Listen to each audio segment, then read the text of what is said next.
Alrighty then, ladies and gentlemen, welcome back to Late Night with Rick the Rasslin Dad and his boys.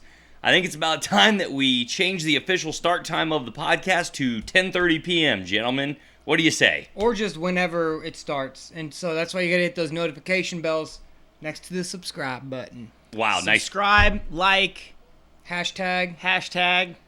do it all. Nice plug, gentlemen. Yep. Speaking of a gentleman, as always, I am joined by my companions, Mr. SGD, Smooth, Drew, Ethertone. I don't know that the mic picked that up, but he did kind of a weird... Yeah, okay, well, whatever. And sitting next to Mr. SGD is the one, the only, the man, the myth, and the legend, Jeff the Body Rutledge. He bench pressed his weight this week, I believe. So 150 for one. That's something to be proud of. All right, hey, we're back. It's Wednesday night, late night, one of my favorite times of the week. We got some stuff we're going to be talking about. Coach Rutledge, what do we got on the agenda for tonight? Tell you what, pretty excited to get into this talk. There's been some Twitter banter about it in the wrestling community. Division one versus Division 2. Can Division 2 compete with Division 1, or is that just even silly to even entertain our thoughts? So that's going to be the bulk of our discussion. Then we'll also get into a little bit of trash talk. Is trash talk good? Is trash talk not good for the sport of wrestling? So looking forward to a good episode tonight. Considering the amount that we tend to trash talk each other, I sure as heck hope that it's good. I hope it's at least good for friendships. It's very good. I feel we're real close, and typically...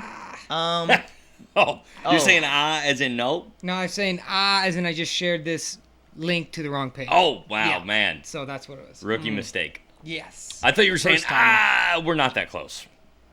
I'm honestly not paying attention to anything you guys are saying right now. Well, it makes sense because you're wearing a Cardinals hat. Don't even know what that means, but... Go Cards. Keep going. Cardinals stink. Cubbies. Go Cubs. Go White Sox, actually, if we're going to be honest about this whole thing. Hey, that was a nasty, gnarly... Big White Sox fan over here. No, he literally does not watch a game, ever. Like, not even ever. He just likes to say he's a White Sox fan. Frank Thomas, the Big Hurt. Hall of Fame. That's like 2000. So, anyway, okay. Let's get into it. We got stuff we got to talk about. We got wrestling fans out there. You know, all the Rick the Rasslin Dad fellas that are looking for us to stick in the boots and stretch them out.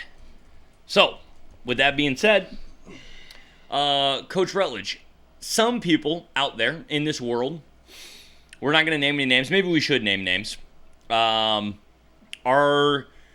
putting out some rhetoric online saying that Division 2 wrestlers have no business competing with or against Division 1 wrestlers. Now, I believe, I feel like it's important that we admit our biases up front. We were all Division 2 wrestlers at one point in time. I think this is pretty cool because this guy actually was a Division 2 wrestler that transferred to a Division 1 school. So I think he's got both worlds. I think our talk here is gonna be enlightening for some. I think Drew has some good insight on both, and I don't exactly know what is going to come out of it. But kind of just to set the stage, I believe it was Intermat Wrestle produced an article that talked about Division 2 champions and how they would fare in the Division 1 field. And the people that were having a hard time with this was Willie Saylor from Flow Wrestling. He's got a lot of opinions on Twitter, and I'm gonna keep going. He oftentimes just is very brash and has a very strong opinion about the matter. The thing that I dislike about Flow Wrestling, I'm just gonna get it out there. Anybody that has a counter view of Flow Wrestling, they cannot handle somebody else having a different view, and Willie Saylor claims that he's the wrestling mind. Hey, the guy's smart. I think I believe he called himself the greatest mind in wrestling, actually. Yes. And the content of Flow Wrestling is very fun. I think it's kind of like playful. I think when he says that, it's like haha. He's serious. But I don't know. He kind of seems like that on Twitter when he gets angry and upset and says some crazy stuff on Twitter. But he basically said, hey, D2 guys are D2 for a reason. And next topic, basically. Saying this shouldn't be an article. There should be no discussion of Division II wrestlers competing in Division I. Yeah, so first of all, is it taboo for, media outlets to hate on other media outlets? Probably not. Well, So I don't think we're a media outlet, Yeah, really. well, we're a big time. Okay. We're probably mainstream media. Now, I'd actually consider this more the intellectual dark web. If I mean, that's Now we're talking. Easy there, Eric Brett Weinstein. So anyway, here's the thing. Now, I know people will use this as the argument of the extremes, which to some degree it is, but I believe that if you've got examples, then it's okay to use those examples. The majority of Division II wrestlers are not going to compete at the highest levels of Division I. However, there are plenty of guys that have competed and beaten really quality Division I wrestlers. I mean, our former college roommate, Tervel Dolagnev, is at the top of the list. Also, former teammate Kamaru Usman beat a lot of D1 All-Americans in that he's gotten a lot of crap now that he's the UFC champ, and they talk about his wrestling and how he wasn't that good. And even Flo got into that quite a bit because Marty's talking about how he's beaten all these D1 guys. And I believe it was Willie Saylor was like, yeah, BS. And I'm like, actually, he's beaten a ton of D1 All-Americans. And I actually tweeted at him and listed him off. And I think they just went nowhere now. I think Marty said he beat a bunch of D1 national champs. I don't think that's true. I don't think he beat any. He beat one. He beat one. Who? He beat it was post college. He beat JP O'Connor. Yeah. He beat JP O'Connor when they were both wrestling on the international circuit. But yeah, I mean, honestly, to say that Marty beat Kamaru beat a ton of D1 All-Americans is probably honestly a little bit of a stretch. But he did beat multiple. Yeah, he beat a lot. He beat multiple. So I mean, yeah, he wasn't.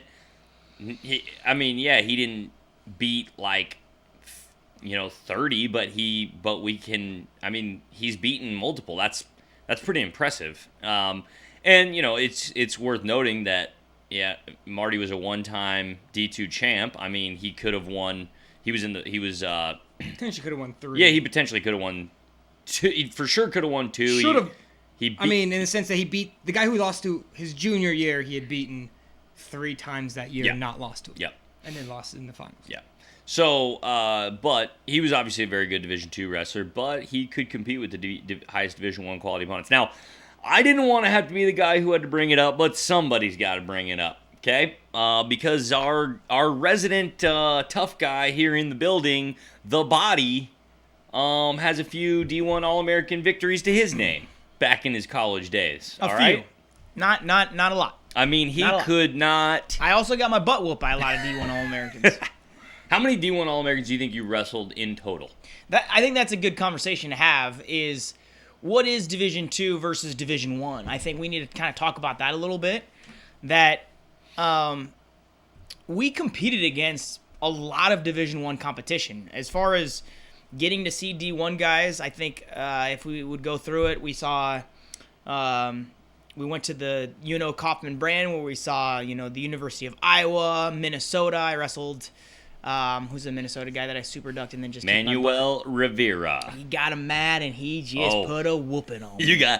You super ducked the crap out of him though. I'm gonna see if I can pull that clip up. That was sick. That was sick. That was a my bad move because then it was just lights out for me.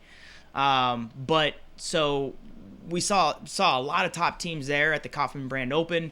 We went to Las Vegas Invitational where we saw University of Michigan and all the other top teams. Nebraska, we dueled Nebraska-Lincoln. We went to the Midlands. I know where UNK has been to. What's the tournament in? Lone Star Duels. Well, we went to Lone Star Duels, but there's another like top tier Virginia Duels. tournament. No. Well, let's also, people associate D1 and D2 in whatever sport they follow. So if you go in and you talk about D1 football and D2 football, it is so different to where you got to go down and look at the scholarships that are offered per school. Wrestling has the fewest amount of sports teams for men, essentially scholarships per spot for high school kids to get a scholarship for, so how many high school wrestlers there are to how many college positions there are for a scholarship. It is every 1 in every 41 high school wrestlers there's an available college scholarship. That is the lowest of any sport in the United States. Now, I know there's a lot of boys soccer that there's not a lot of schools in the NCAA that have men's soccer, and they also baseball, it's close, but wrestling, for how many kids do it to how many kids get scholarships for it, it is the worst in the United States. So what that means is it is extremely difficult to go to any school to an extent. To get a scholarship to most schools, it's going to be way more difficult per kid than for like football or basketball, especially basketball. Basketball, I think, has the most, to where D1 basketball and D2 basketball are not even close, and they never probably will be. But D1 wrestling, D2 wrestling, D3 wrestling, and even NAIA or JUCO, it's a lot closer because kids are fighting in high school for more scholarships because there's way less positions. So essentially what you would do is if you took D1 and D2 and combined them, that's about as many football scholarships that you would get for a D1 school. Yep. So if you look at it in that sense, every D1, D2 wrestler is a D1 football player in their sport. So that's where the gap narrows a ton, where you're not going to see that, but everybody associates D1 and D2 to that higher rankings, to where it's D1 football. It's like, yeah, that's not even close. Yeah, I totally agree with you that a big part of the problem is people's perception based upon other sports. The thing that is disheartening or that is frustrating is that wrestling people who watch wrestling and know wrestling and are involved in the sport try to pretend like D2 wrestlers aren't good just simply because they're D2. Now, here's the issue.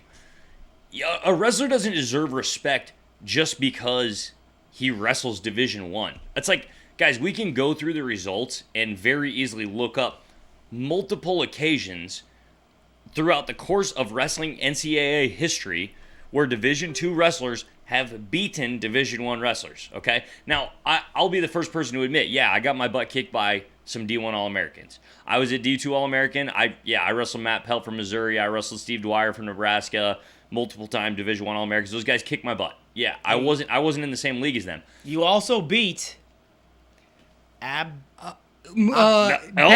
Abdurakhmanov, who actually knocked Jordan Burroughs out of the Olympics. Okay. And is a two-time world bronze medalist. He beat him twice. Yes. I was there. I saw it. It was pretty sick. Okay, I'll qualify that here in a second, but don't qualify it. To finish my thought, it sounds nice. Keep it that way. Sounds real nice. It sounds nice. Let's just keep it that way. It's not nearly as nice as it sounds. To finish my thought, okay, so yeah, I was getting my butt kicked by D1 All-Americans. Yeah, I wasn't on the same level as them. I'll admit that. However, I did also just beat a lot of Division I wrestlers. So, I mean, just because a guy is Division I doesn't mean that he is automatically better than Division II. So, I guess what I'm trying to communicate is, yes, I'll give you the fact that by percentage, on average, yes, Division I All-Americans are better than Division II All-Americans, and typically, yes, Division II guys cannot compete at the highest levels of Division I wrestling, typically. But it's just, it's ignorant to say that a D1 guy is just automatically going to be better than a D2 guy just because he's D1. I mean, we had now we were on a very good Division II team, but we had multiple teammates that beat Division I guys on a regular, consistent basis, beat a lot of Division I national qualifiers. Lots of our guys would have been qualifying, lots of our wrestlers would have been qualifying for the Division I National Wrestling Tournament, or at least they would have been right in that conversation, for sure. I think with my understanding of Division I and Division II, if I step back and thought, okay, what would be the average, right? You have your outliers of Tervel Delognev, who would have won the Division I national championships had he competed there. And that's another conversation I want to have later on down the road. But I think the average, in each weight class, if you're an All-American, you're probably somewhere around a national qualifier. Yeah. A Division I national qualifier. Most of the All-Americans in Division II would be able to qualify or at least be very close to qualifying for the NCAA tournament. Is that fair? I think that's right where I'm at. But here's where a lot of these articles get it wrong is they go D1 champs versus D2 champs, who would win? It's like outside of the rare case where maybe a heavyweight like a Trevor Lognev would win, you're not going to see a lot of the D2 champs ever beat the D1 champs. And that's most of the time, that's probably going to be 10-0. Some years it won't. Some years it might be 9-1. It could be 8-2. But for the most part, that's where like it kind of gets messy because some people say D1 champs versus D2 champs. And I'm like, well, that's probably not going to be that close. Yeah, it's a stupid argument. Yeah, it is a stupid argument. But that's where like they start it there. And then people on the D2 side take offense and say, well, I beat a bunch of D1 guys. It's like, well, yeah. But then the D1 guys get in there like who weren't national champs and they'll be like there's no way. And they're kind of arguing two different points and they don't ever really come together. Yeah. That's what I've noticed from all of that. And being in a D1 room and being in a D2 room, a lot of the D1 guys were like, oh man, they see a D1 champ, like, oh, I'd trash him. I'm like, or D2 champ. Oh yeah, sorry, they'd see a D2 champ and they'd be like, oh yeah, I'd kill that guy. And I'm like, I don't think you would actually. Like, it depends on who you are. But the people who would be saying that, I'm like, I mean, you've lost to like we've been at tournaments and you lost to those guys.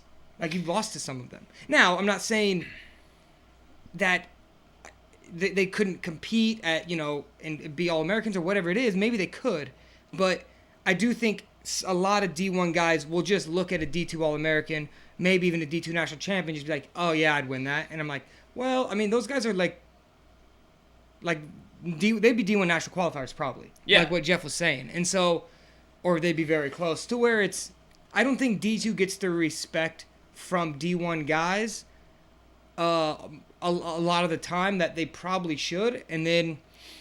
And this is really where the argument is. The argument, okay, nobody's trying to argue, ourselves included. We're all D2 guys, and nobody's trying to argue that the best D2 wrestlers are better than the best D1 wrestlers. Okay, that argument is settled. The best D1 guys, the top 8 D1 guys are better than the top 8 D2 guys almost every time, every year. But it's just it's a silly argument that people try to make that D2 wrestlers are trash just because they're D2, and that D2 guy wrestling a D1 guy in this tournament, I don't know either of the guys, obviously the D1 guy's gonna for sure win. It's like, no, that's stupid. That doesn't mean anything. Yeah, Jake Hergott just responded. Hey, shout out to Jake Hergott. He made a sweet little I'm gonna put it up. Little what would you call that? Hey, icon of Rick the Rasslin. Hey Jake, what does voice? DG mean under my name? above my head. I'm not quite sure. Drew's mad because hold on. I'm not mad. we're gonna get pulled up. I'm gonna point this out because I look like Rudolph right now. I was in the sun for way too long, and that's why my nose looks like the way it does. Yeah, that's hilarious. Yeah, I mean, sure. Okay, all right. What else is it? Okay, but this is a great point. This is a fact here. Say Jake it on Hergott air, bro. Cam Tassari finished third at the NCAA D1 tournament and then transferred to Lindsey Wilson College in the NAIA and got second and then first. So, there's guys that are very talented at wrestling. We've kind of talked about D2s because that's been our experience and that was what the article was about. But there are Division III wrestlers, there are NAIA wrestlers that can compete at the Division I national tournament 100%. What was the great wrestler from Dana College that competed at Iowa State, I believe? I'm trying to think. Oh, Willie Parks. Yeah, Willie Parks. That guy could have competed at the Division I national tournament. There's also a lot but he's not a great example because he was just running through Division III pretty easily.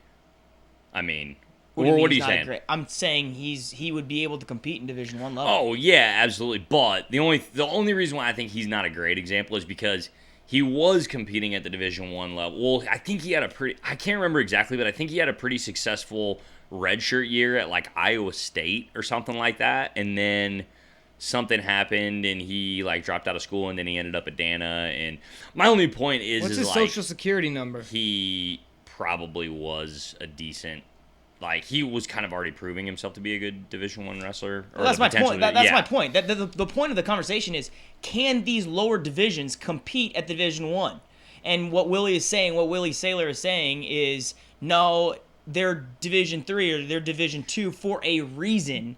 Next topic. Like, let's not even entertain this. I do think that came from the top, but didn't that article say D1 champs versus D2 champs, who would win? They were fishing you into the article, but if you actually read the article, it then talked about how the Division II national champs would fare in the Division I national tournament. Yeah, I think oftentimes people kind of sway this argument to what they want it to be. Like, whether it's the champs, then obviously that's going to be D1, and then if it's just wrestlers, then yeah, that's a totally different, or like a totally different discussion, because it's like most D2 guys could go to some D1 schools. Like there are some D1 schools that are really bad, and you don't even know they're D1, and you'll get to the national tournament and they'll get their first qualifier in like 3 years, and you're like, oh, I didn't even know that school had wrestling.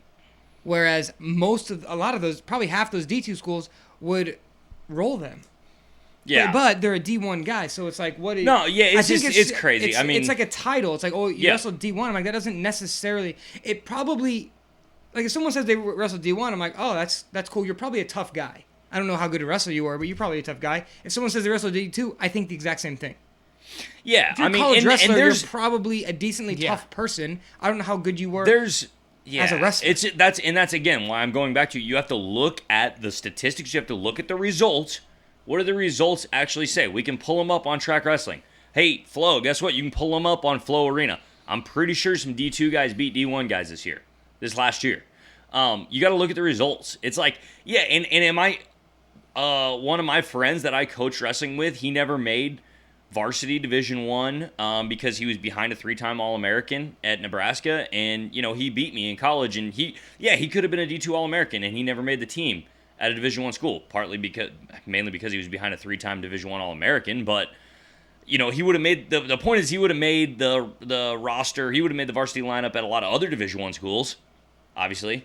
I mean, look at Penn State. Their backups and backups at Binghamton are different caliber, to where a school like, you know, Binghamton, or I'm not picking on them, but just there's a lot of smaller East Coast schools that would get D1 schools that would get Davidson has D1 wrestling. Yeah. I didn't know that. Yeah. They would get beat by most D2 schools, in my opinion, but they're D1 school. Or at least, well, we should probably, I don't know that you should necessarily say most, but they would get beat by a lot of them. They'd get beat by probably the top 25 Also, there's D2 not schools. that many D2 schools. There's also not that many D1 schools. There's less D1 schools than there are D2 schools. Yeah. So it's, and again, when you combine those numbers, it's close to D1 football, and people don't get that. And there's so much participation in high school wrestling across the United States. Whereas if you look at something like soccer, there's way less high schools that have soccer, but yet there's also way less universities. But still, if you go high school to that ratio, it's way smaller. So your best wrestlers are going to be spread out all over the spectrum in college wrestling. And a lot of it has to do with where you live. If you live in Maine, it's going to be harder to find a D1 school to wrestle at. Or if you live in Alaska, you know, it's like, where do you live? If you live on the East Coast, there's D1 schools everywhere. So a lot of those kids will be going D1. Where if they live in the Midwest, if you live in Nebraska, you have your D1 schools are Northern Colorado, within reasonable distance, Northern Colorado, Wyoming, South Dakota State, Nebraska, and then Northern Iowa, Iowa State, Missouri. I mean, you're getting 8 hours away. Yeah. And you're at 8 schools. Yeah. So that's not very many. Yeah. This issue isn't quite as fun because we all agree on it, basically. But we had to set some of the other media outlets straight on this. And so we had to talk about it. I want to keep going a little bit. Like, Division I is the glamour, right? Sorry, can I do that? No, you can't. I'm reading what Jake just said. Turgat, come on. Hey, we're not going to say that. Well, real quick before you go on, well, you can keep talking. I'm going to put up Jake Hergott's Bitmoji. We now have Jake. What does DG mean above my head? You can throw it up. I'll throw it up here. DG Etherton. We now have an official Rick the Rasslin Dad Bitmoji. Created by Jake Hergott. What's his Twitter handle? What's his Insta handle? I should throw that up on there. Oh, he can her guy, go ahead and comment your Insta handle so we can put it up here. Or we can say it. Here, I'll just look. Hey, the body, DG, and Rick. So it should be. like it. Probably should be SGD, but you know what? We're gonna roll with it. I kind of like Yeah. DG. Smooth. I like DG. Smooth Well, G I like- Detherton. yeah, What's up, let's go with DG? that. All right, hey, so I want to keep going a little bit. With the idea of Division 1 and why people think that Division 2 guys can't compete is, if we're going to be honest, the glory goes to the Division 1 guys. I don't sift through Division 2 brackets, right? I mean, I don't near as much as I should. I should probably pay a lot more attention, but there's only so many hours in the day, right? I'm a wrestling fanatic, and I'm typically sifting through Division 1 brackets, and that's really what I care about the most, right? So it doesn't mean that they're better wrestlers. It just means that the focus and the attention is on the Division 1 wrestling. Well, and part of that is because overall, on the average, yes, it is better wrestling, and that's why the focus is on it. But it's just, that's not to say. I think what you're trying to say, maybe, and correct me if I'm wrong, is that just because. Yeah, you're gonna the better quality wrestling is gonna be at the Division 1 level ultimately. So that's like what's more fun to watch. That doesn't mean that you're not gonna also find really quality wrestling at the Division 2 level. I like watching the UFC a lot more than I like watching Bellator, just because typically the better fights are in the UFC. That doesn't mean that Bellator doesn't also have some really quality fighters that, in a perfect world would deserve more viewership. Yeah. All right, just to kind of wrap this up. So there was another Twitter discussion that I kind of got into then. This is a person that has a very successful camp and has a very good wrestling mind. But he basically said, was along with Willie saying that Division 2 wrestling only practices 1 to 1.5 hours a day, and that they do this because they don't want kids to quit. It's much different in Division 1. And I was just floored that somebody of this caliber, somebody that... Who was it? Say their name. Tony Perler. Oh, Yeah, I was gonna wow. say it sounds like Tony Perler, I don't know him. But the fact that he said that and he thinks that, I just had to respond that I thought that was, just pure speculation. Maybe he's been, with his campers, maybe he's had some athletes that have gone to Division 2 and maybe they come back with that story. But from my experience, and I can only speak from my experience at the University of Nebraska at Kearney, in which we produced, a 2-time Olympian, Tervel Dlagnev, a current UFC champion, Kamaru Usman, and several other UFC veterans. We're training at a very high level, and there's no doubt in my mind that our coaches were preparing us for peak performance. They were not just training us so that that just so that we would get by and maybe win some matches, but we don't want kids to quit. I think that idea of, okay, Division 2's training is way, reeled back than Division 1 training. Wow. Unbelievable. Keep Rookie going. mistake.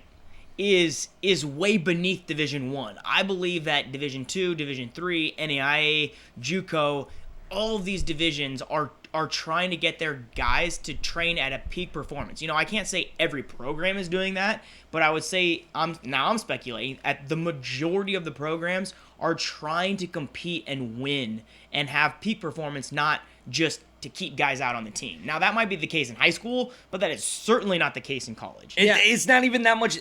I would argue it's not even really that much the case in high school. Yeah, like maybe a little bit, like that's kind of in the back of our mind, is like, hey, we need to, think about our guys that have never wrestled before and how we keep them out for the sport of wrestling.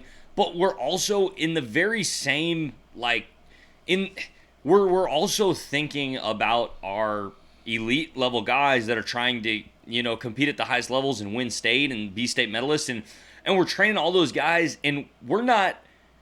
I would say that we believe as a coaching staff more so that we want to use our philosophy and our style of coaching and our love for the sport to keep guys out for the sport of wrestling, not how easy or difficult we make the sport, right? And so it's like, there's not that many programs out there. There's probably some, but I don't think there's that many programs out there that are saying we better not train too hard because we want to keep kids out for the sport. I definitely don't think at the college level that goes through ahead of let's try to keep them out. Or even if anything, it would be like let's weed level. people out. I'm saying even at the high school level, are there really that many coaches that are saying that's probably I mean, I have obviously as a high school coach, my goal is not to try to grind these guys into the ground as much as I possibly can and just not even care what's happening to their bodies or whether or not they're enjoying it at all. Yeah, that's not my goal, but I'm also not I don't know about you guys, but I don't really have the thought too much of, man, we better not train hard or we'll lose guys. Coaches aren't thinking that way. I would argue that actually if you train hard and there's a difference between train hard and smart, right? But if you do something really difficult, people want to be a part of that. Everybody on earth wants to seek excellence and find the motivation, find somebody that's going to motivate them to being the best that they possibly can be. And I think that people are actually attracted to discipline and to hard work. And so I think we actually on our team are able to keep guys in because they start to feel this sense of like, I did something great. Yeah. And because of that, because wrestling instills, a hard work ethic and all these difficult things that you must go through, it develops this camaraderie and something that people want to be a part of. So, yeah. I think I wrestled at a D2 school and then transferred to a D1 school. Now, I will say this before I go in. I believe both these programs have also probably changed the way that they do things now. But I did know there was a difference between the amount of time put in. Now, that could be for multiple reasons, and that might be a good thing, might be a bad thing. I'm not saying right now either way. I do think when I was at the University of Nebraska, their coaches were invested more time. They would do a lot of more things. They'd do more individuals. They would have practice, team lift, and then they'd do an individual work. Whereas when I was at UNK, it was usually one workout a day. Maybe you lift and then one workout a day. And so there was less time invested. That could be for multiple reasons. One, they're getting paid more at a D1 school. At a D1 school, they don't have other jobs. That's all they do. At a D2 school, I'm not 100% sure what the pay was, but I do know that most of our coaches had extra. Well, our coach when we were in college had a part-time job. Yeah, so they had part-time jobs. So that was a little bit different, but the actual intensity of the workouts was the exact same. To me, it was guys going in there, it was shorter. It was like as they should be, 45 to maybe an hour and a half at both places. I do think what I thought would be perfect was something in between to where we did work out more at Nebraska, but I do think that after the 2 years I spent there, they toned back how much they worked out. And so without getting into details, I do think there's a little overtraining done, but now I think they reeled that back, and I've heard that from my roommate who was there a year after I was, and he said, yeah, it changed, and there was less. So, but the intensity of the workouts, that, to me, I didn't notice a difference. No, it was doing a lot of the same stuff. I think your experience is a little isolated. I mean, it's yeah. 08 to 13. It's like both programs have changed. Yeah. And those programs are different than all the other programs. Yeah. It's a very isolated The thing about it, size. yeah, I think, well, the thing that made your experience in particular a little unique, I think our college coach at UNK had a little bit of the mindset of less is better sometimes. Like, I think he was... I think he really approached, especially like the off season, as much. He wanted it to look much different than in season. And then, from what I heard from my friends that wrestle for the Huskers, not only you but other guys that I knew, was their mentality a little bit was more is better, more is always better. And I just heard that from just a couple guys. I don't know that everybody feels that way. My point in all this is I'm sure there's a lot of D1 programs that train less frequently than the Huskers, and I'm sure there's a lot of D2 programs that train more frequently than we did at UNK. It's kind of all based on the individual of the program and the coach. And Yeah, what it they depends on the want. coaches, So- and it is different. But what I'm saying is, intensity-wise, that to me was no different, which makes me think that it's just certain coaches have, because I've heard that a lot of D1 schools, different D1 schools, do it a lot differently, and that may have been something that. Well, one of my good friends a friend of mine who wrestled for Northern Iowa, and then went and trained post college at Penn State, told me the thing that I was like, dude, you gotta tell me about the Penn State wrestling room. And so this is again just one man's opinion, but he's like, the thing that's the most striking to me that I find the most interesting is we don't really train that hard. Now obviously what he didn't mean like we don't work out hard, but what he meant was like there's not a mentality of like we've got to just grind. That's not what he said. What he said was Kale made people believe that they were working really hard, but in his experience at Northern Iowa, he was working way less harder at Penn State. Yeah, is that really that much different than what I? What Yeah. you were saying is that their mentality was like, oh, we won't work as hard, but all the Penn State guys still thought that they were working really hard. Oh, That's my yeah. You're just making the point that he's saying compared to my previous experience He's at Northern Iowa. No, he's not telling people, hey guys, Kale's not saying we're not going to work as hard as everybody else, but we're just going to have a lot more fun and therefore beat them. He's still making them believe that they're working really hard. Yeah. But in Moses' experience, Ooh, named him. oh sorry, because I'm not supposed to. Yeah, be I think you Doesn't can name matter. him. What's up, Who Moza? cares? Moza Moza Faye. Faye.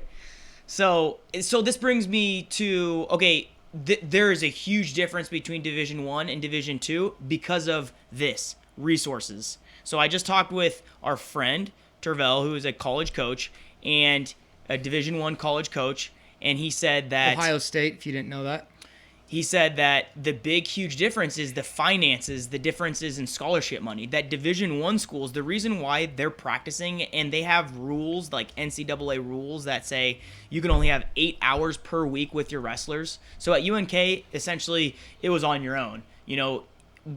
Coach Bauer wanted us to stay in Kearney and to be able to work out with each other and find times to work out and train and lift weights and all those things, but it was much less structured than say a Nebraska or an Ohio State, and probably almost all of the UNL schools the Division 1 schools. And the reason why that is because of the resources that they have. He said that almost every single kid in Ohio State is staying in Columbus this summer because they're taking summer school classes, and those summer school classes are paid for but through their scholarship. And it's something like crazy, like if you're on a 1% scholarship, it's actually like 50% in the summer because there's only 6 hours.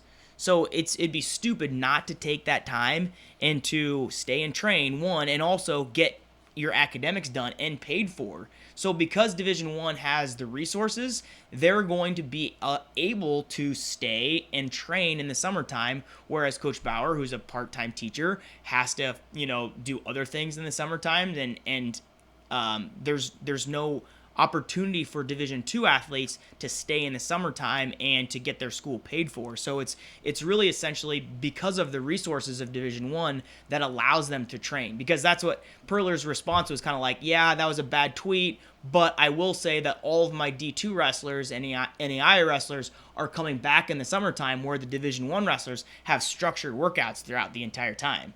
Well, that's the difference between having resources and not having resources. Oh yeah, that's got to be a huge factor. I mean, you just have more expectations around your time when people are putting more money into your program. Well, look at it this way: as high school coaches, would we spend more time getting our kids to work out, maybe doing individuals, scheduling all that, if that was the only job you did? Oh yeah. Exactly. So if that's the only job you do, that's going to help. Also, for the most part, the best kids, if you look at the Flow Top 100 or whatever, almost all of them are going to go to D1 schools. Not all of them, but most of them will go to D1 schools. So the best talent, the best already developed talent as well, are going to D1 schools. And so that's why, it's going to be really top heavy, obviously. So that's another thing you got to look at. Well, one, they can offer them more a lot of times, better facilities, different training partners, whatever it is, more resources, like you said, and that's where they end up wanting to go, for the most part. So, last thing I wanna kind of give this a little bow tie here. Should Division II wrestlers, should Division III wrestlers, should NEI and probably not JUCO because they're not, and probably not NEI too.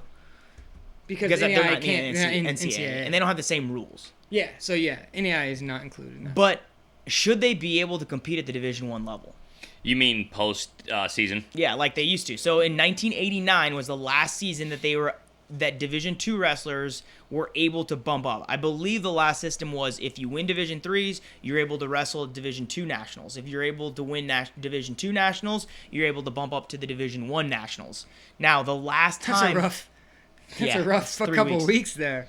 The last time this happened was in 1989 when Carlton Hasselrig from the University of Pittsburgh at Johnstown won the heavyweight title 3 years in a row, from 1987 to 1989, and all of a sudden they said, we're not going to do that anymore. Division II wrestlers are no longer allowed to wrestle in Division I Nationals. Which that would be cool. I mean, it's 10 extra guys at the D1 tournament. That'd be great. Take out one of those. I mean, those guys, those D2 national champs, are probably better than the 33rd seeded guy. And they've probably wrestled people and beat guys that are in there. So that would be very interesting. I wish they would bring that back. Does anybody? Then you could actually just settle it on the mat. Do we have any information as to why they stopped it? Like that's all it says is I'm on Wikipedia right now. Is just that they discontinued this practice after Hasselrig did it 3 years in a row. So I think what their fear was that kids would start picking Division II and make Division I competition weaker. But that doesn't make sense because it's all the NCAA, so it's under the same. It's under the same banner. So that NCAA promotes D2 and D1 and D3. Yeah, I don't know. That doesn't make a ton of sense to me, but it could be that because they did drop it after that guy did it. But it would be something nice to bring back to where we wouldn't have to have this discussion. They could just go in there and wrestle. Figure it out. I don't see what the harm in it. Yeah, I don't think the 33rd seeded guy deserves necessarily to be there that much more than the D2 national champ. No, and and there might be, we're not trying to say that there might be some number 33 seeded guys that could beat the D1 champs. Maybe. JoJo Smith was seeded 32nd, or whatever this year, but is that right? Something like that. But that was an outlier. That was a big time outlier. That's an outlier. But there could be some 33rd seeds out there that would beat the D2 national champ. That might be a thing. But there's also going to be times where the D2 national champ can beat the 15th seed or, whatever it is. Seed, the 8th seed. Yeah, so it would totally be reasonable. I'd love to see them bring it back. They never will. They'll never bring it back. I don't see why they did it, and two, why'd they take it away after they did it? It's like I wonder if I'm just trying to put myself in the position, and this is just the weak-minded individual that I am, but yeah, it's true. After I got done wrestling at nationals, I feel like it's kind of like state duels after the state championships thing. It's like I don't know that I would want to go. Like if I just won a national championship, I don't know that I would just be like super fired up to be like, let's go do another one now. Yeah. It's a no-lose situation. Yeah. You're wrestling at the Division I national tournament. Why would you not want to do that? I get that, but I'm just saying, like, yes, and I hope I'm admitting that. Then there's 32 in the bracket. Like, if you don't want to, you don't have to do it. You know what, Keenan? Screw you, buddy. No, I am so mad at that statement. Hold on. Because here's the reality. I'm admitting that, yes, like, ideally, if I had the correct mindset, I would want to go do it. Yes, I would hope that guys would want to go do it. All I'm saying is that I can see the mentality of a guy just wins the national championship. He just got done making weight for, freaking the 90th time that season, and he's ready to relax and just and chill out and enjoy his national championship. Yeah, but he wouldn't have to do it. So it's like you give him the opportunity. They don't. It's not. obligatory. Well, I'm wondering if part of the reason why they did away with it is because nobody wanted to do it. Oh, no, please. I doubt That's that. ridiculous. I don't think so. It's possible. No way. I think they would Absolutely like to test no that. way. That's Yeah. ridiculous. Hey, where's the headgear shame for that? Freaking Yeah, give where's the the guy a headgear shame? headgear. No, Headgear he shame. never wore it to start off the podcast, which he was supposed to. No, anyway. you have it now. No, That's a no. stupid That's He was headgear supposed shame. to wear it to Hey, start it off. We gotta find it. Where is it? stupid He statement. was supposed to wear it to start it off. All right, hey, let's can't get out 'cause bring I'm it in my back. underwear. Let's bring it back. Division 1, or excuse me, Division 2. Let's get them competing in Division 1 and getting D3s in there. Let's mix it up a little bit. Why are they scared? Huh? You scared D1s? Let's go. I don't think they are. Hey, go get the headgear shame. They're scared. They're a little scared. No, Get sit something- down. get something stupid I'm for not him to wearing wear. it because Hey, he was all right. supposed to wear it and he never did. It's because you hit it. Because you knew you were gonna say that, and that was stupid. I don't have to wear it because SGD was supposed to wear it and he never did. So I'm in the I clear. got the Rudolph nose on right now. You know what's funny is he's out looking for the Dude, this headgear is looking shame, and I bad. know. Yeah, I know. I know where it's it at. so we can I know go where on it's the at. podcast? All right. So let's move on. Next topic on the agenda: Masvidal, George over Askren Ben. Jorge. Man, is it Jorge or is it George? I think it's Jorge, and Askren calls him George. No, I think it's George actually, because I think I don't that's know. what most people call him, George Masvidal. Maybe it's like the Marty Kamaru thing, where neither one is his real name. That's. I hope Marty's listening to this podcast. Marty's for sure not listening to Marty's this gonna podcast. show up and just beat you up next Wednesday. I don't see why he didn't. He like took offense to that for like a few months. What, And the then- Marty The thing? Marty thing, and then he was just like, "Yeah, they call me Marty." And I'm like, "Why didn't Okay. you say that in the first place? Of course, that's what we all call you, Marty." Well, okay, so here was the dilemma over it was. Oh well, I get why he goes by Kamaru now. I get it. Like I get it. He's trying to do the Nigerian like market thing, like build your image around this thing to where you're the first African champ, and then it's like you're all about Africa, where you were born and you lived till you were 2 or whatever it is, and then I actually Dude. get it. Like build up the market in Africa. Cool. Marty's play gonna it up. actually show up next Wednesday. Build up. No. Build. I'm dead serious. Build that up. Play. Do whatever you got to do to make your money. But yeah, you got to put this on. Find it? Yeah. Oh, it's over there. Hey, wait, hold on. This is what Jeff was gonna give him. So He was Just gonna put it give on. him some sweats, some illegal sweats. those aren't illegal. This is not illegal. Yes, it is. These are for sure Do illegal. you not know the This is my rules? sauna suit. Yeah, that's illegal. That's illegal. Hey, put on. No, We're taking those All-Americans not for away from not you, for a bro. coach. Hey, put on. Dude, what if instead of headgear of shame, it was sauna Yeah. suit of shame? Oh my gosh, that would be Dude, that'd you be just sweating miserable. it out because we don't have the That'd be AC on right miserable. now because it makes too much noise. Okay, hold on. Finish the headgear. finish your Okay. statement. So I get why he did that, but then when someone makes fun of you 101, just own it. And he was just like, "No, man." He's like, "I'm not Marty." He's like, "Oh," and then Askren's Marty from Nebraska. Marty from Nebraska, and I'm like, "Yeah, we all called you Marty from Nebraska, and you wrestled in college at Nebraska." But he's just trying to build up the African market. I get it. Play up the Are whole. we getting into the be Marty like, thing? We Nigeria, whatever I he don't says. want to get here. Whatever he I always like says. Marty. He's my guy. Okay, he's my teammate. Marty. I love Marty. All right. If he wants to be called Kamaru, then I'm gonna call him. That's no. All I said was Marty's not his name and Kamaru's not his name. His real name is Kamardian, which the easiest way for his high school coach to call him by a name was Marty because it's Kamardian. So that's why he went by Marty, and then he like denied it. And I'm like, dude, just say yeah. So people called me in college because nobody could say Kamardian or nobody wanted to say Kamardian. And then I call him Camdean every time because I just don't like calling people by what other people call people. It's actually Get him the headgear shame. okay. I can't. So I here's have, the I have thing. boxers on. Here's the thing. He It's right is. I think he is saying that he doesn't want to be.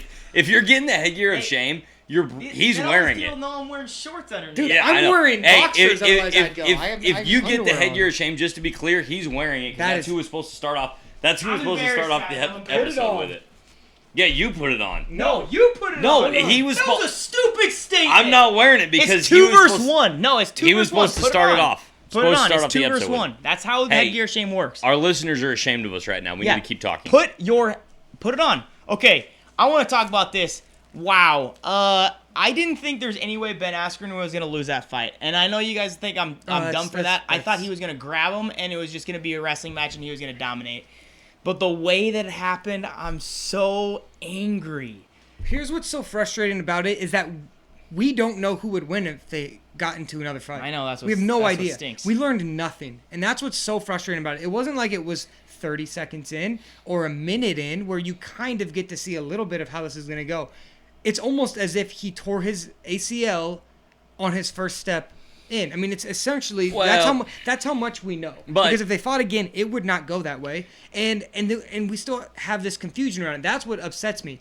And I love that he says, "I don't deserve a rematch. He knocked me out." Like, it's true. You can it was something that he did to knock out Askren. So you can't call for a rematch. But I think the people and most of the fans who were so excited about it would be just as excited for a rematch, and that doesn't happen too often. I think you could sell that same fight and the same amount of people would watch it, because we still don't know how that fight would end. Yeah, I think it would still sell as a big fight. But, I mean, I do see Askren's point. It's like, you can't take away the fact from Masvidal that he threw a nice knee. It was a quality technique. He probably, honestly, studied film on Askren, and he knows that Askren kind of ducks his head when he shoots. He knows that Askren typically shoots right off the whistle, basically. And he popped off a nice knee and knocked him out. So it's like, just like Askren said, you can't take too much credit away from him. Like, am I saying that Askren wouldn't be able to win that fight if he wouldn't have got knocked out in the first 5 seconds? No. Yeah, Askren still could have won, but it's like, I kind of see what... I mean, Askren kind of makes a good point. It's like, I mean, he executed a quality technique and won the sporting contest from executing a good technique. So it's like, it's so frustrating that we didn't get to see how that would actually go down. Yeah. I mean, but nobody's arguing the fact that Masvidal won. I mean, he won, right? I mean, it's like a headlock. It's not like a bad stoppage or like an injury. It's like, yeah, he knocked him out. He did what he was supposed to win, and he won. So it could go differently if they were to fight again. But I think the way that Askren has handled it is pretty awesome. I've been an Askren fan all along. I know Rick over here, questions him a little bit. He's a little cocky for my blood sometimes. It's the same thing with Chael Sonnen. He does it to sell. He knows what he's doing. He's a very intelligent guy. He does it to sell tickets and to make money, and that's exactly what he's doing. He's talked his way into that fight. He's talked his way up as high as he's But gotten. I've always said this. You and I have had this argument for ages. I've always said this with Chael Sonnen. And I'm always right. Well, keep telling yourself that. I've always said this with Chael Sonnen. I'll say it with Askren. Conor McGregor. You do something enough, and it at some point in time, it's like, yeah, you can try to call it an act if you want, if that helps you sleep at night, but you do it enough, it's just who you are. But it's not necessarily an act. It's a part of the job, and it is. I mean, it's a skill. It doesn't have to be part of the job. It doesn't have to be. You could be George St. Pierre. That's my point. Is it doesn't George have St. Pierre, the only reason he did what he's good at because he was the best fighter in the world. And then just get better at fighting. And he was clearly the best fighter in the world. But what if you're Chael Sonnen and you're like, I'm getting kind of old. I need to make some money doing this. And if I'm going to get a title shot, I can't wait around 4 years. Because I'm not going to be in my prime. I can talk my way up. And then that's your fault for not being a good enough fighter and not... Okay, but I'm just saying you can't fault them for that when it's making them a ton of money and giving them opportunities they wouldn't have otherwise. You can make the same amount of money by being a really, really good fighter. So I would disagree. I think that even if you're a really good fighter, but you're controversial and you bring more eyeballs to what you're doing, you're gonna make more money. So whether you're really good, if you're really good at fighting, yeah, you're gonna make a lot of money. But if you're really good at fighting and you draw a lot of people like Conor McGregor did to what you're doing, then you're gonna make a lot more money. For example, take Conor McGregor against Floyd Mayweather. Let's say you put Nate Diaz. Even though he talks a lot of smack, he's an idiot and he doesn't know. He just is a thug and just kind of. Hey, Nate Diaz, that door right there. Dude, come at me, bro. Drew's gonna have the whole UFC lineup showing up next week at him.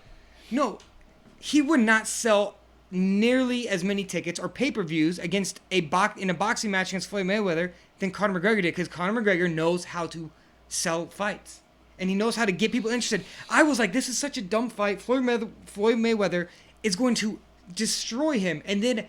As it got closer, the more smack that Conor McGregor talked, I was like, what if though? Like, and that's so irrational. But he made me irrational, being like, I didn't even bet on it. Not that I bet, I wouldn't do that. But if I was a betting man, then I was just like, I actually don't know what I should do, which is so irrational. If you put that on paper, it's so dumb not to bet on Floyd Mayweather. Put the house on Floyd Mayweather. There's no way he ever loses. But because Conor McGregor was so confident and he talked it all this smack and he got so much hype around it, it scared people off. And people were like, wow, I really want to watch this. And everyone who doesn't care about fights wanted to watch that fight. I still think it was more people were paying for the freak show. I think if you would have put George St. Pierre against Floyd Mayweather, it would have sold just as many fights. No, not even close. That's why you have the headgear shame on right now. Man, that's your opinion. You get the headgear shame next week too. Why are you saying not even close? Just because you're saying why are you saying not even close? Because then you just look at it as a boxing match, and it's like, and you look at it rationally at that point. You're like, oh, it's George St. Pierre, who's a great mixed martial artist, but he has no. He got knocked out by Matt the Terracera. Yeah, who's a boss. Don't forget about the foot stomp show name. Let me say this too. I think Ben Askren is very witty, and he talks trash, no doubt. But it's like, it's nice trash. What has he said that's not really true? Like, Chael Sonnen says stuff that's like, okay, like that's not true. He said petting the horse. Ben Askren said, and I don't have a direct quote, but Ben Askren, after Marty beat Woodley, Ben Askren said that Marty fought like trash. After Marty dominated Tyron Woodley for 5 rounds. But maybe he thought that. Maybe he actually thought that. That's an opinion. That's not a fact. It's a wrong opinion? I would agree. Yeah. So you just asked when did Ben Askren say something that's not true? That would be a perfect example. Yeah, but that's an opinion. Everyone was kind of surprised by his interview with Ariel Helwani afterwards. I was like, that's exactly what I thought he would say. Because that's the kind of guy he is. Yeah. He's extremely rational. Well, he's smart. And he's very smart, and he understands what he's doing and everything. And he's like, yeah, of course he's going to punch me because I was saying all this stuff. And I was saying it because I wanted to sell the fight. And I do think he's a bum, and I think he's a punk. But that's a punk who knocked me out in 5 seconds. And so people were like, wow, I got a lot more respect for him. I'm like, that's because you've never seen him be interviewed, or you've never, like most people, this is some of the first time they've seen Ben Askren, but us as wrestling fans, we've seen him a ton, and it's like, that's exactly what I thought. When that happened, I go, his first tweet after this is going to be something like, oops, or something like, I thought that didn't go well, something like that, and literally the tweet was, well, that sucked, and I'm like, that's exactly what I thought he was going to do. I thought it was going to be this. I'm going to cuss. I'm going to cuss a little bit. No. I thought it was going to be this. Do it. Humble pie tastes like shit. I thought that's what it was going to be. Yeah. I thought that would have been perfect. But humble pie tastes like shit. It's the same he would have thing. Said that. So that's what, like, understanding that, it's like, you kind of, you understand why he's doing what he's doing. Jorge or George Masvidal is a moron. And he's dumb. He's like a Nate Diaz. And it's like, anything you say to challenge his manhood, he's gonna puff up and get all thug. And Askren knew that. And he's like, I'm gonna prey on this, and it's gonna sell tons of tickets, and some crazy stuff's gonna happen. Yeah. Okay. So I would argue that it's easier for most guys to be somewhat humble in defeat than it is for them to be humble preceding the fight. Like, everybody's cocky and arrogant, and then, it's like, okay, well, I got knocked out in 5 seconds. What can I say? Like, it's pretty hard to be cocky or say something like, yeah, I mean, I'm just saying, I think you guys are giving Askren a little too much credit. The fact that he came on and got interviewed the day after or 2 days after, regardless, that action, yeah, I agree with you. You can't be prideful after you get knocked out in 5 seconds, but the fact that you will take an interview and you will tell people about it, I mean, that shows a ton of humility. Conor McGregor has done interviews immediately after all of his losses. Yeah, no, and that's why I have a lot of respect for Conor McGregor. After he got beat by Nate Diaz, I believe the quote was, he goes, so what are you going to do? He's like, I'm going to go celebrate. And they're like, why are you going to go celebrate? And he said, because you should celebrate adversity. He's like, I'm going through adversity right now. And he's like, that's something to celebrate. That's how you grow. And I was like, that's literally as he's walking out of the arena. It's something that didn't. So he's also, I believe, pretty smart. So you're helping support rational. My point, though, because you guys, he does this all the time. Like, this is his thing. This is why. Hey, if you're running for political office, you need a spin guy. Go to this guy because he's gonna try to back his way So out you just of this whole thing. correct me if I'm wrong, but did you not just say I have a lot of respect for Conor McGregor, right? Yeah, in the sense that he knows what he's doing. He's saying this stuff like in the Khabib fight where he goes, what did he say during the fight? He's like, yo, it's all business. It's just business, bro. During the fight when he's getting beat up. Does that make what he's doing so this makes what he's doing right then? Hey, do we have a soundboard I can hit the cha-ching at? Because that is just money. Flowing. Cha-ching. So throwing a dolly through a bus window and cutting Rose Namajunas' eye and giving her post-traumatic stress is right? Cha-ching. So you are saying it's right then? Cha-ching. Okay, good. I just wanted to be clear.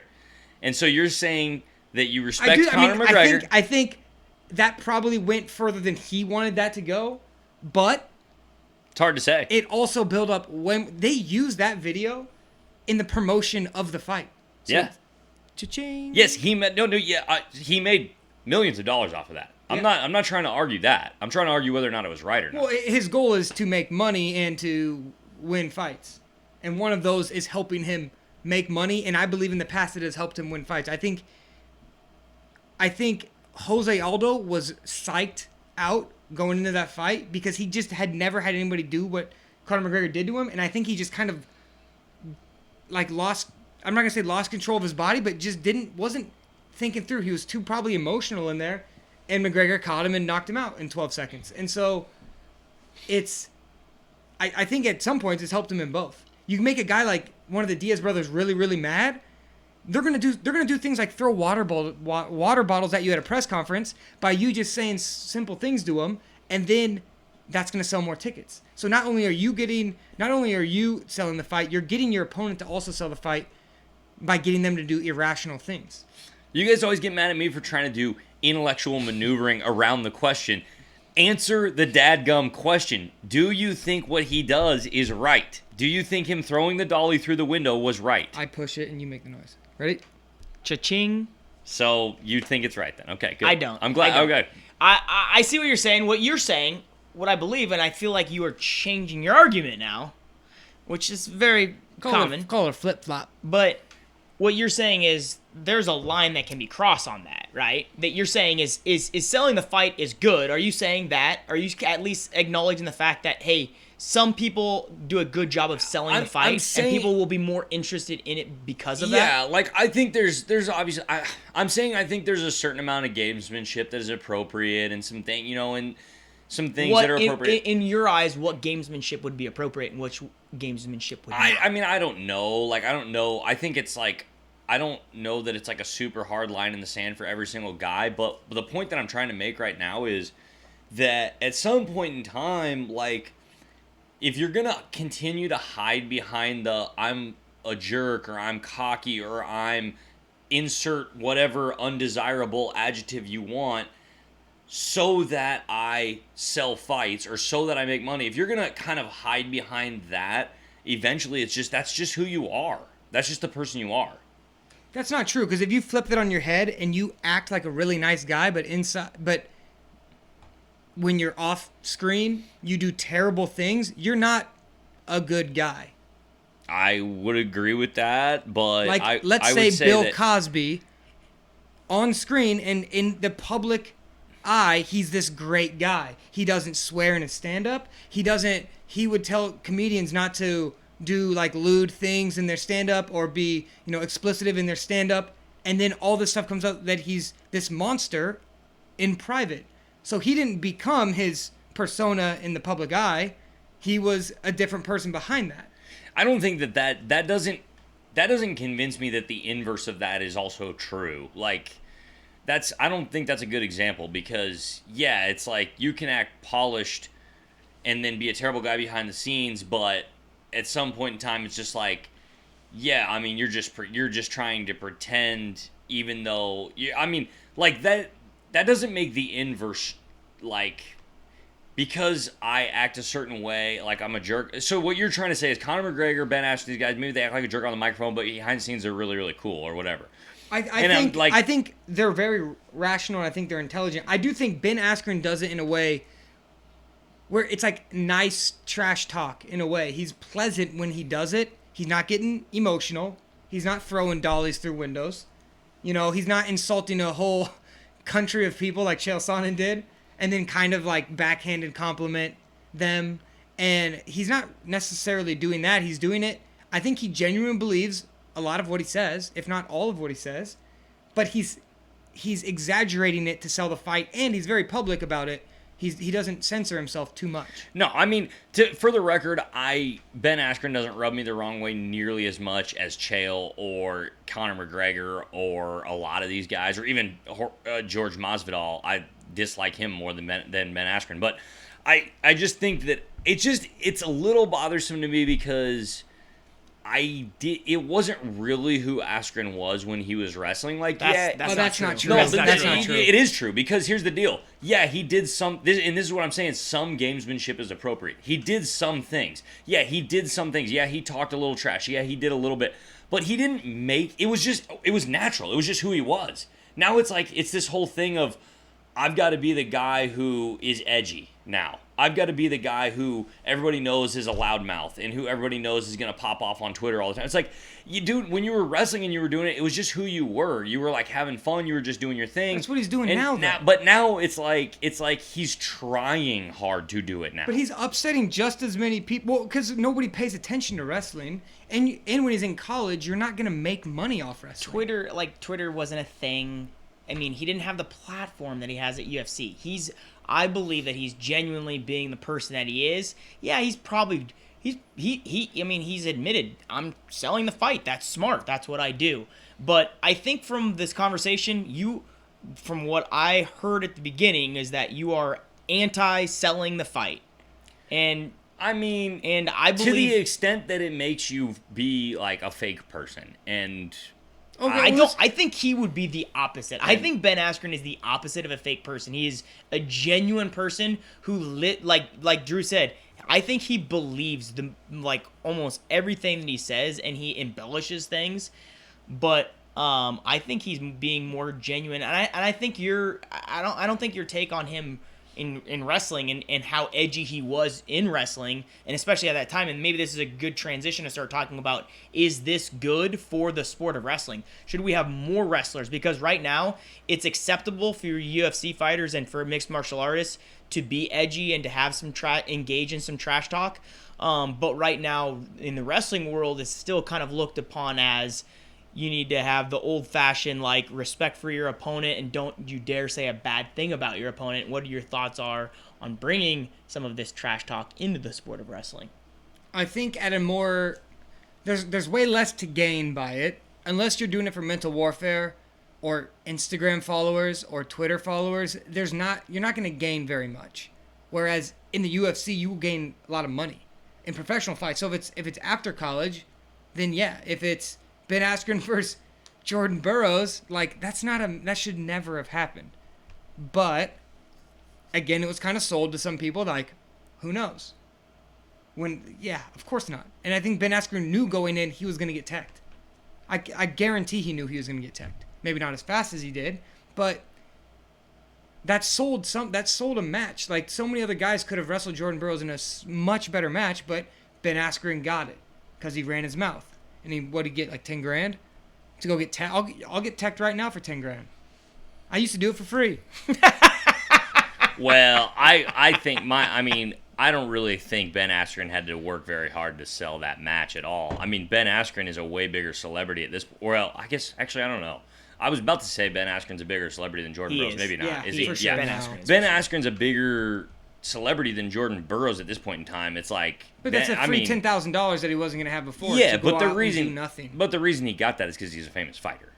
Yeah, he used to be a great wrestler, but I just, in college you don't have as much to gain. It makes it more interesting, but who's making money off that? The NCAA and the schools and Flow. That's who makes money off college guys talking trash. Or how about this? For the sport of wrestling, get wrestling on ESPN. Yeah, for that sake. It doesn't work. The guys don't have much to wrestling. gain from it. It doesn't really work in wrestling. There's guys that kind of sort of try to do it. Like Jordan Oliver kind of tries to do it on social media. Obviously, you got your Pat Downeys, you got your Austin DeSanto, yeah, in the way that he acts. Well, yeah, in the way he doesn't. Yeah, or even a Thomas Gilman. Like, people wanted to see him lose, but the fact is they wanted to see him. But it doesn't really. But nobody's lining up to watch Thomas Gilman more than to watch Kyle Snyder. Nobody's lining up more to watch, Jordan Oliver than they are to watch Jordan Burroughs. But there's more people lining up to watch Austin DeSanto potentially lose than, I don't know, someone to win. Who's, I don't know. Give me a name of a national champ who's kind of boring. Well, Mecky Lewis, but granted he was the 8th seed, so. What are you saying? That. Like, you're saying people want to watch. I want to watch Austin DeSanto because it's like, is he gonna do something crazy? Is he gonna yell at this guy if he wins? If he loses, is he gonna hit him? Are they gonna swing? What's gonna happen? Like, you don't know. That Austin DeSanto has like a huge fake Instagram account named after him, and he was never an All-American before it happened, and now would he get 5th? And yet he has more attention on him than almost any other NCAA wrestler. He might be one of the most famous NCAA wrestlers, and he's not nearly one of the best. So what's your point? My Just point that is like him popular? antics and things that bring out emotion in some way, whether that's good emotion or that's bad emotion. In this case, it's bad emotion. People want to see it either way. They're like, I want to see Austin DeSanto lose, so I'm gonna watch him wrestle, and you can make all these jokes and these memes about him, but the fact is they want to see him, which is also going to drive up camp prices for him in the summer. So that's one way. Now, granted, in the D1, they say you can only charge a certain amount, but I'm sure they don't abide by that. But especially when he's done after his senior year, he's going to be able to charge way more for camps because kids just want to meet him and get him to sign something and, get whatever it is, a shirt. This is something that bothers me. We always talk about we want wrestling to be mainstream. We want wrestling to be a mainstream sport. We want to grow the sport. We want more kids to look up to the guys that are wrestling and blah blah blah. It's like, guys, people aren't watching the NBA and the NFL and the MLB and idolizing these guys because they're watching them because they're freaking amazing at what they do. And they're watching LeBron James because he's incredible at what he does. And so why wouldn't they watch Jordan Burroughs and how incredible he is? That's why Jordan Burroughs is the most popular guy in our sport, because he's amazing at what he does. Okay, but why are people more interested in LeBron James than Jordan Burroughs? Well, because basketball is 1,000 times more popular. Why? Because it's more fun to watch. I don't know. But my point is it's not because Jordan Burroughs is talking more trash, it's not because LeBron James is talking more trash. Well, it's just a more popular sport, but I think there's more. I think in basketball, there is way more villains and there are way more heroes than there are in the sport of wrestling. LeBron James isn't a villain or a hero. To some people, he is. Dennis Rodman. I don't know basketball well enough to start picking out villains, but there's controversy. There's storylines. You need, for your sport to grow, you need to have storylines. You need to have people care about what it is that they're watching. If there's a villain, people want to watch them lose. We want to watch Iowa guys lose. I'm all for it. I'm all for storylines. But my point is that you don't need to force storylines. They're gonna happen naturally. And they are. They are. No, not exciting ones. People aren't buying Steph Curry jerseys because they're buying because dude can freaking shoot 3-pointers from anywhere. But he's unlike anyone else, and there's so much more money in that to where everyone's watching it. It's on TV. It's a more popular sport. That's my point. But there's more money in it if you get more clicks on articles. It's got to start from the ground up. If you get more clicks on articles, then that's going to drive more advertisement, which is going to put more money into it. Let me tell you why LeBron James, Steph Curry, I don't know who, Lionel Messi. You're naming the good guys right now. I'm naming the best guys that are the most popular. Zlatan Ibrahimovic. But here's the reason why. These guys why their jersey sales probably sell freaking millions of dollars a year. Here's why. Is because there are 10,000 times more participants in their sport at the youth level through high school level. And their sport is more popular. Their sport didn't become more popular because they were so much better at trash talking or creating storylines. That's not why their sports became popular. Soccer is not the most popular sport in the world because it's the most controversial. That doesn't make any sense. No. There has to be reasons why it becomes more popular. Okay, so maybe one sport did not become popular because somebody was controversial, but probably another sport that is an avenue, that is a way that a sport can become more popular. I guarantee people were more excited about the Ben Askren fight versus George Masvidal than the John Jones fight because of the expectation that was leading up to the fight, because of what they were talking about back the and UFC forth. did a poll on Twitter, and it wasn't even close. It was like 70% voted between that and then. So the more people that see co-main. it, the more people that are interested in it is what is going to drive the sport. I would argue that the UFC turning itself into pro wrestling is what is going to keep it as a fringe sport and not a mainstream sport like the MLB, the NFL, and the NBA. The UFC is making itself a sideshow, and it's keeping itself. It's hamstringing itself because you can't make this a household thing, and the NBA and the NFL and the MLB are household things. But there's an entire. I think there's an entire sport that is not a sport. It's not even a real thing that is based solely off of this, and that's pro wrestling. That's all it is. It's not real, and everyone knows it's a fake thing, and it's all planned out before. Yet there's tons of people that watch it. And why did this last year? I know, but okay, but it pretends it is. It's not, but it's not. But then they have all this showmanship. Now it is. Dude, last year, the most engaged post that Flow Wrestling had was a picture of Austin DeSanto. That's out fine. Of everyone, fine. We had 3 world champs. We had, you have Bo Nickel winning his third. You have Jason Knopf winning his third. You have all these fantastic wrestlers, and Austin DeSanto is the most engagement they got on a post. That's fine, but he got 5th at the NCAAs, and he was seeded 7th. But that is not going to turn Austin DeSanto or any other NCAA wrestler into LeBron James. No, but Austin DeSanto is more of gets more engagement than Kyle Snyder. And that's sad. Kyle Snyder is our best wrestler. And again, Austin you guys are DeSanto's just nowhere arguing. close. You are arguing for what I would say is a temporary fix within. It's like, yeah, we can make wrestling into the UFC. But that drives money into it, and money is what is missing so much. Like, if you can get money, if these media outlets get more money, they get more coverage, then they grow and they keep growing, and they can cover more events, which then builds it out more. And then let's just say a lot of people are subscribing to Flow Wrestling. Maybe they do it gets done another deal with ESPN to where there's more wrestling put on TV, and you need money from the ground up to drive interest in this. This is why U.S. soccer is in the position, men's U.S. soccer is in the position that it's in. It's just because there was no money up. There's no money up until very recently, and there's still very little money involved in it. And as that grows, our national team will get better, but it's because there was no involvement. Because there was no money. No kids in the U.S. thought I could be rich by playing soccer because they never saw it. And it's my generation is the first one that is starting to see it because we didn't even have our own domestic league until 1994. So it's like we will get good at soccer, but the U.S. is terrible at men's soccer right now because there was no money and no kids knew there was money in it. If they think, oh, I can make money in soccer or in wrestling, then better athletes are going to go towards that.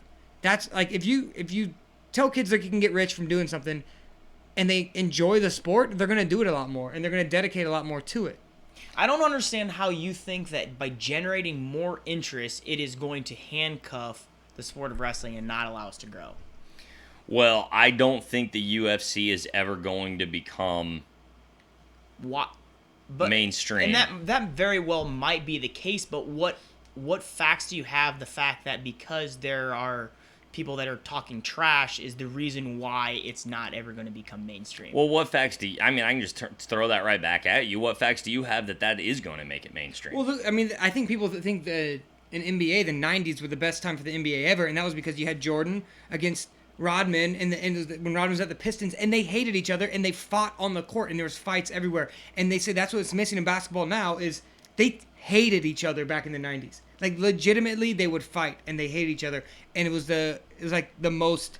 What do they mean by that's what's missing in basketball now? They say, like, now everyone's... You know, they're switching teams. Durant's going from the Thunder to the Warriors and all these things. And people are switching. Their friends off the court. They're texting each other, hey, yo, come to my team. Are less jerseys being sold? Are less tickets being sold? No, but what I'm saying is a lot of people say the best basketball, the best NBA ever was in the 90s when they hate each other. Well, I mean, and that's all gone now. Maybe there's less. Maybe. I don't know. But you don't know either. I don't know. Yeah. But he said Drew's trying to make the argument that what's missing in the NBA is rivalries, and people genuinely dislike. But we don't know. But none of us know whether or not ticket sales are actually down, jersey sales are down. Well, there's more teams now, so I mean that's gonna be. I can look that up, and I don't know about.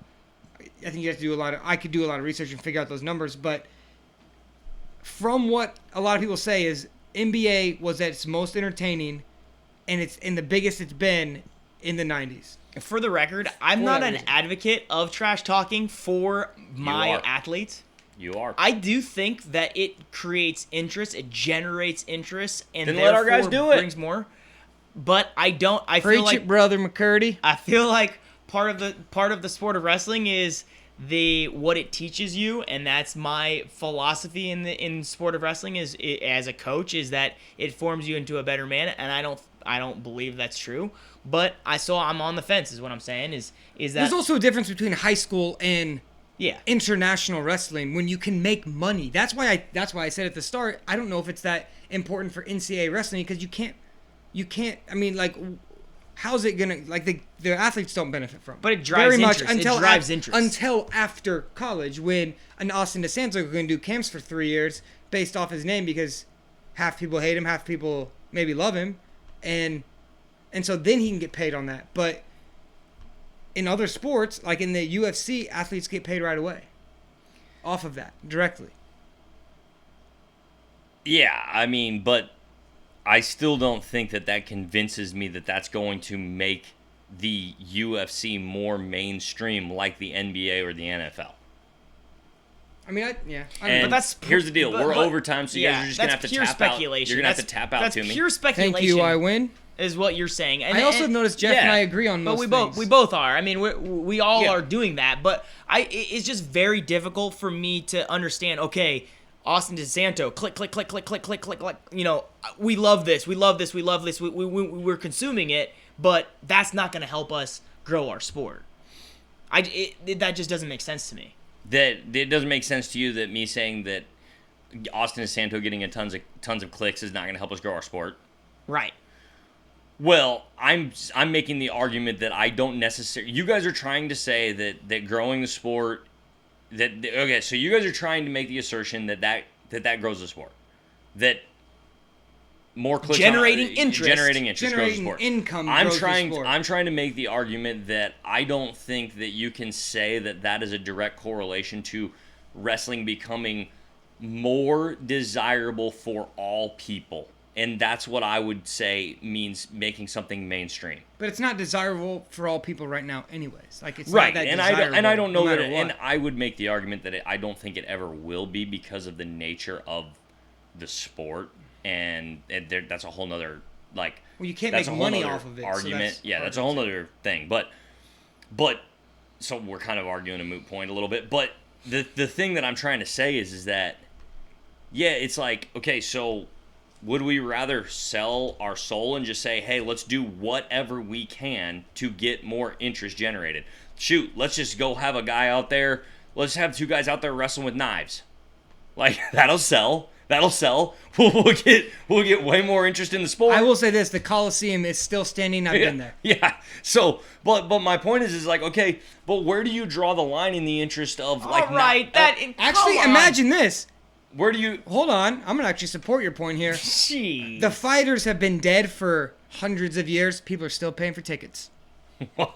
I don't know what you're That's talking a about. lot. are you The Coliseum. talking about? They were killing each other, and people are still going in there today. Yeah, that's true. Yeah, think I about don't it. think That's you have to probably buy. the I don't most think you have to buy a entertainment. ticket though. That's do a lot you? of engagement. Yeah, it's like No, you No, don't. you don't. think I've about- been there.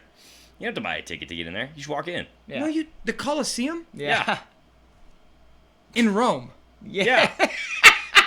Where else would it be? You have to pay to go. Oh, you're talking about the Coliseum at UNL. Oh my! All right. Yeah, the well, volleyball games you gotta pay We've for. gone a little overtime. Okay, here. yeah. All right. All in favor Oh of my Wrestling God. All right, with hey, Knives. we gotta finish up. Let's just do some who would win real quick. All right. And we're just gonna do one. Okay. Because we're strong into This overtime. is more of a Yep. who will win. Yanni versus Zane Rutherford at the Yazır Dogu. Zane, Question on this, a little more clarification because I don't. answer the dang. No, No. this is good. Is This it is no? good. Is this a first? This is a. If Zane loses, do they have to have a third somewhere? No, this match will literally have no bearing on the royalty spot. Oh, I go whatsoever. Yanni. So it's me to end it, huh? Yeah. I'm gonna go with Yanni as well. Interesting. Gosh, it's kind of fun to agree with Drew on everything and to bash you. But It is. I think that's what this podcast has become. Also- which, hey, I can is take it. rational. I can take it. The so more rational. consumer. Rational Just an FYI on this. Tomorrow, this is Wednesday night. Thursday is when we start things up. Preliminary rounds start at 3 a.m. This is the Yazır Dogu, which the United States men's team is going to be competing at. And no one knows who Yazır Dogu is, so if you know who that guy Comment is, if you know who comment Yazır down. Dogu is. Comment. 8:30. I bet Terrell knows who he is. 8:30. Or she. Okay. 8:30 through the semis. 57 tomorrow. This is the weight classes that are wrestling. 57. So that is, Tyler. No. That's Dayton Fix. Tyler Graff is not wrestling. I heard there No, was a he's family issue. He hasn't stopped crying from his post-match speech Stop yet. it. So. He's probably got a family member that's seriously hurt or injured or something, and my you're making fun gosh. of his cry face. Well, I don't know what it is, so if that's the case, I'm sorry. It could also be him still crying from his post-match. right, let me my get through gosh. this. All right. James Green then is wrestling tomorrow as well. Crazy. So they wrestle those through the semifinals tomorrow, and then they'll do the bronze matches and the gold medal matches of those weights. Friday, we got 65 kilo, which is our Zane and Yanni matchup. And then 79 is, we've got Derringer wrestling, and Gwiz is wrestling at 125. So that starts Friday, and then the finals of those are the next day. Remember, we're doing 2-day tournaments now. And then the last day, Saturday will then be Jordan Burroughs. 86 kilo is Pat Downey, PD3. PD3.